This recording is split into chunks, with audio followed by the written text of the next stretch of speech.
If you live, work, or visit the South Jersey area, you've likely been touched in some way by AtlantiCare. They've been woven into the fabric of our community for 125 years. The largest healthcare organization in our region, AtlantiCare has more than 6,500 employees and 100 locations in 5 South Jersey counties. They recently welcomed new president and CEO Michael Charlton, and he will be our guest today. Hello, and welcome to Living Well with Robin Stoloff, empowering you to live a healthier life. I am delighted to welcome Michael Charlton to Living Well. Thanks for being here, Michael. Thank you, Robin. I appreciate the time today. Oh, it's a pleasure.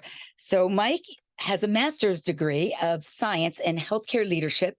He's been a member of the AtlantiCare team for 14 years, serving as board chair since 2017.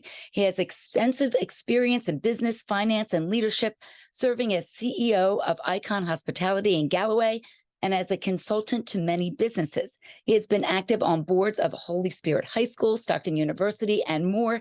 And side note, he's also my neighbor.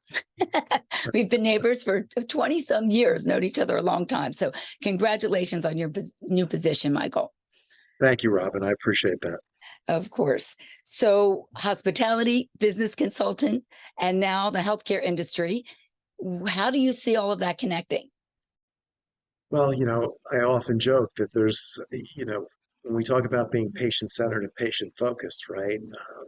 And you talk about the needs, most of the time when we're dealing with patients, you're dealing with some of the darkest times in their life, when they're the most scared, they're most vulnerable. And when you talk about the idea and philosophy of hospitality, what is that, right? That's making sure that we're caring, whether it's our consumers, customers, whether you're in the hotel business, restaurant business. I think when you kind of crosswalk those thought processes, it just means more in healthcare, right? The ability to provide empathy, compassion, make sure that we're going above and beyond in a sense. We all know the great work our physicians and caregivers do around clinical quality. But that extra step here at AtlantiCare, is all about the hospitality that we provide and making sure that the patient is treated as whole and the family is taken care of. So, I don't think it's a big crosswalk between my career in hospitality and what we do in healthcare. I can see how they merge together. Well, what drew you to AtlantiCare? So, it's a great story. It was probably 15, 16 years ago. Um, I was chairman of the board of trustees at Holy Spirit High School. There's a board of trustee that we still have. He's our chairman of our finance committee, a brilliant guy. His name's Michael Walsh. And I drew him to Holy Spirit and asked him to be on the board. And, I kind of fibbed a little bit and said, it's an easy lift. It's 4 meetings a year and won't be a big taker of your time. Fast forward 5 years later, 150 meetings and a big drain on his time. And, when we had achieved the goals and objectives, we all resigned for a new board to come in. And he said to me, I'm going to ask you for a favor one day. And when I do, you're not going to say no. And, at the time, he asked me to be a part of the AtlantiCare Health System board. I tried to say no. I didn't have that opportunity. It kind of came kicking and screaming. But when you get here, you realize that you're here for the mission, but you stay for the people. And, I found the work that they did incredibly impactful. It had deep meaning. It was incredibly impactful to our employees, to our community. And I saw the ability, the organization had to really make great change. And, that's kept me engaged through the years and really was the key reason why I pivoted, my life's work and my career. You're born and bred in Atlantic I County and Ventnor. So you have deep roots in this community. And I'm sure, as all of us, you've seen AtlantiCare grow over the years. It's just been amazing. What do you see as the future for AtlantiCare, and what has been going on recently?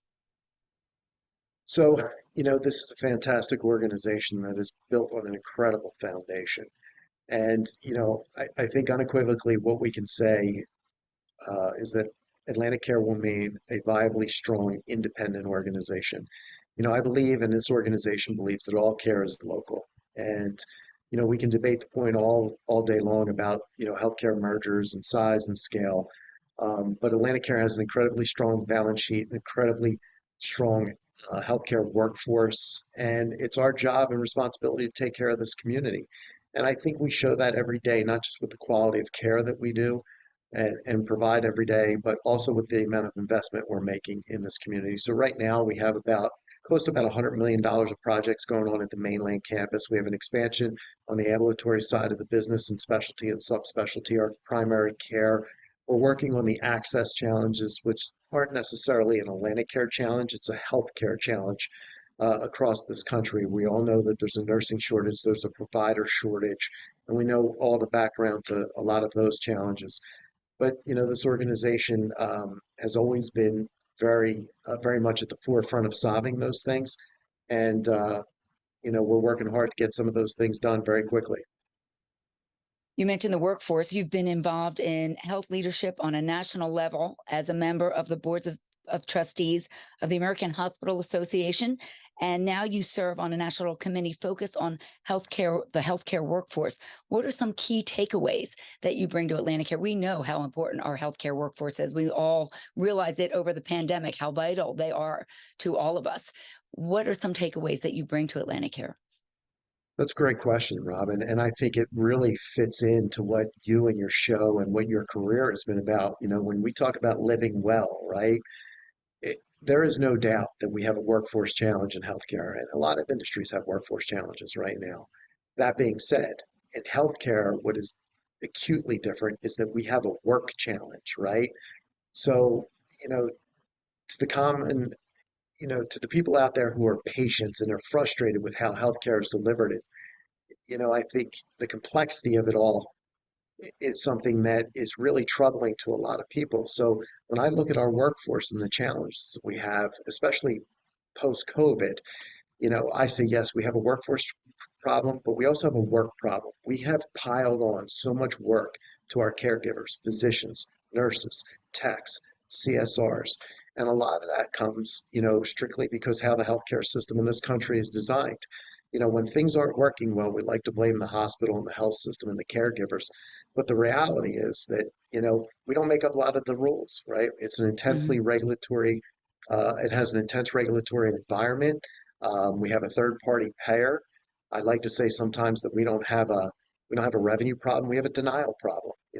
We get 20% of these charges that we put out there in trying to deliver great care that get denied. We just don't get paid, right? And that all trickles down. And then you put the fact that we have to keep a workforce and make sure that their health, their well-being, their financial, spiritual, emotional, we have to take care of all those things because it's incredibly challenging to provide emotional support and empathy every single day to our patients and not take care of our workforce. And that takes resources, a large amount of resources. So, the workforce is priority one. Like we like to talk about all the time is, what's the priority today? And it's workforce, workforce, workforce. So I'm not sure anybody has the answer to it, but we are working diligently every day to try to figure it out.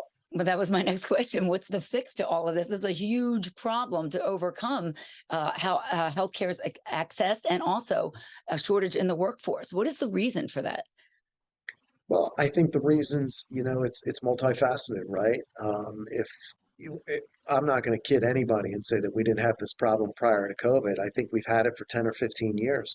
I think it's been manageable from an organizational standpoint and a system standpoint across this country, right? And I think when you get into healthcare, I know in this organization you have almost 7,000 people that are purpose driven. They're so dedicated to what they do.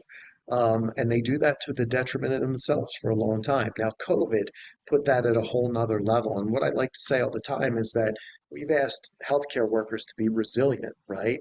And I think people are built to be resilient for pockets of time, but nobody in history has been asked to be resilient for 3 or 4 years. And that has weighed on our healthcare workforce.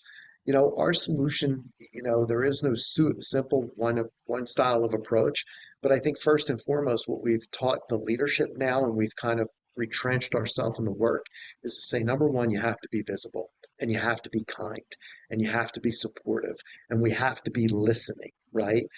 The solutions aren't going to be created from my office or a leadership team. It's going to be created and co-created along with the workforce. I think that's the first part. The second part is we have to look at medical education and nursing education. We have to look at the cost of that, the burden that the cost of that education places on nurses, clinicians, right?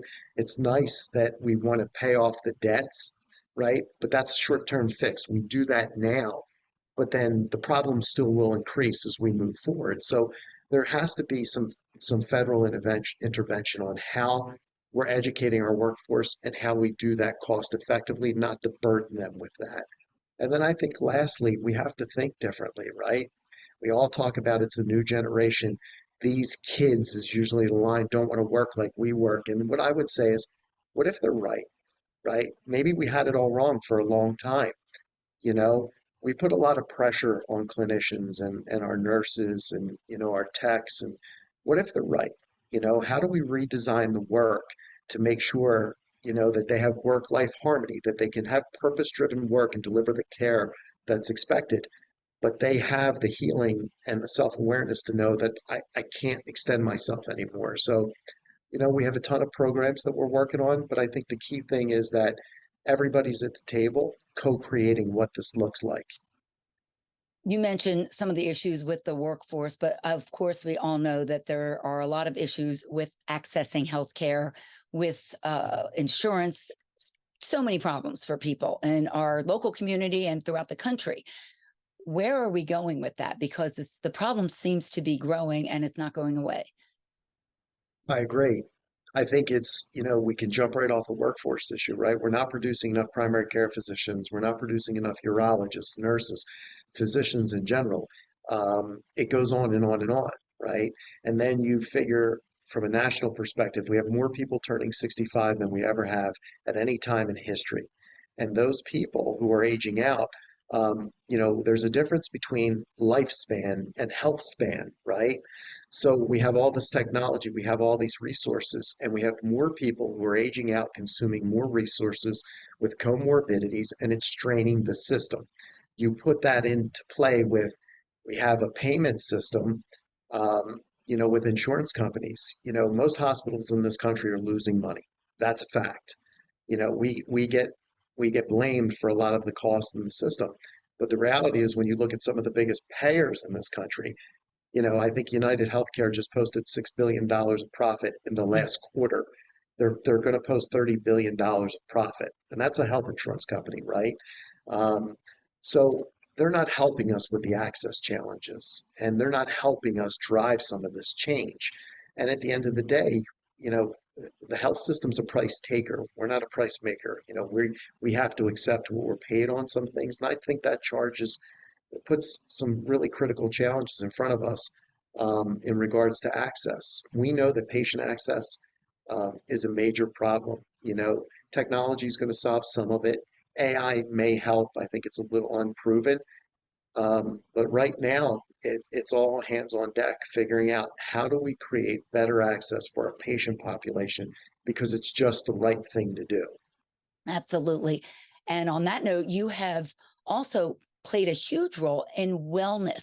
It's not just sick care, it's well care. And that's me. That's been my whole background. That's been my whole philosophy of my life. Do everything we can to try to maintain our health and stay healthy. And I know AtlantiCare is really focused on that as well. We are, and it kind of reaches out to our social determinant work. If you think back, years ago, AtlantiCare was one of the first health systems to build out, we call it the Life Center, but it's a fitness facility, right? We believe deeply that food is medicine, right? Mm. So how do we educate the general population on, what is sustainable as far as good eating habits, nutrition, physical activity, right? I don't necessarily have to be in the gym 3 hours, but getting up 3 times a week to walk a half a mile or be outside, kind of progressing those type of behaviors. The reality in all healthcare, and I think this is what shocked a lot of people, is that if you look across the continuum of what keeps an individual and a community healthy, 25% of that, if you took a picture of somebody's body, which would go up to about your knees, that's healthcare, right? Even the best healthcare delivers 25% of the outcomes. The rest of it is really the social determinants of health. Do I have a primary care doctor? What is my dietary perspective looks like? Am I physically active? Do I not smoke? Do I not drink? There's a ton of it. That's 75% of what goes into the health status of an individual. So, as far as the medicine and the clinical part that we provide, which is critically important because everybody, is eventually going to have something to deal with medically. It's how does the organization really reach out with people like you to create wellness behaviors, right? Patterns of wellness, so we can mitigate some of those things before you end up in the four walls of our health system. And that is a huge challenge. I know that because it starts, I It think, is. when people are younger. It starts with their family, and it starts with your, as you said, your social or background. There's so much that goes into it, and I know AtlantiCare is focused on trying to find out what factors determine someone's health care and getting to people early in life before their habits are already formed. We do, and that's why we're in the schools. We're out there educating. We hold clinics, we hold screenings, we have the food pantry. We're working aggressively in Atlantic City to make sure that we can get a supermarket there and we don't just have the bodegas that are providing a lower quality of food, right? Hmm. Fast foods, trans Sure. fats, those things. So it's an intensive piece of work. Sam Kiley is our Vice President of Community Health and Social Impact. She works on this every day. Um, and it's a challenge, but I think we're chipping away at it, slow and sure. Absolutely. I know you are. And final question.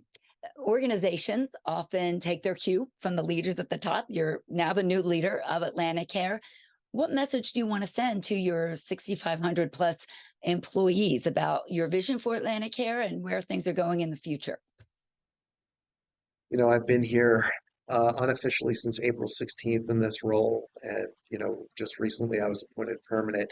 But my message has been consistent and clear. The internal message is always the same, right? Be visible, be kind, be empathetic, make sure that we hear each other, and we're all working towards the same goal, which is to make sure that the health and well-being of this community is taken care of, because that is our responsibility.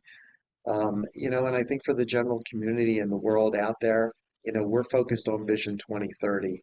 It's a 6-year plan. It's billions of dollars of investment in this health system, in this community. And, at the end of the day, Robin, what I would say to you is, you know, this is our community. Atlantic Care takes care of this community. We want to make sure that nobody ever has to leave this community for any type of care. And I think over the next 6 years, you're going to see that we're going to deliver on that challenge. We're going to be able to deliver world-class care in all the specialties, subspecialties, and no one will ever have to leave this community. The overarching goal is that we're going to have an in-migration, that people in the tri-state area are going to realize the gem that is here in South Jersey, and they're going to want to come here for care. We have a lot of people that are summer residents, and there's no reason to leave this health system for anything. So we're working on that every day, and I know that this team of almost 7,000 uh, team members, they deliver on that promise every day. Very inspirational message. And I thank you so much for your time today, Michael. Robin, I appreciate the time, and I am sure that I will see you walking or running sometime today or tomorrow. I'm sure more walking than running these days, but still out there. Thank you so much, Michael Charlton, President and CEO of AtlantiCare. And thank you for joining me for Living Well with Robin Stoloff, empowering you to live a healthier life. Hope you'll subscribe and follow me, and I will keep you posted on my most recent episode. Until I see you next time, keep living well.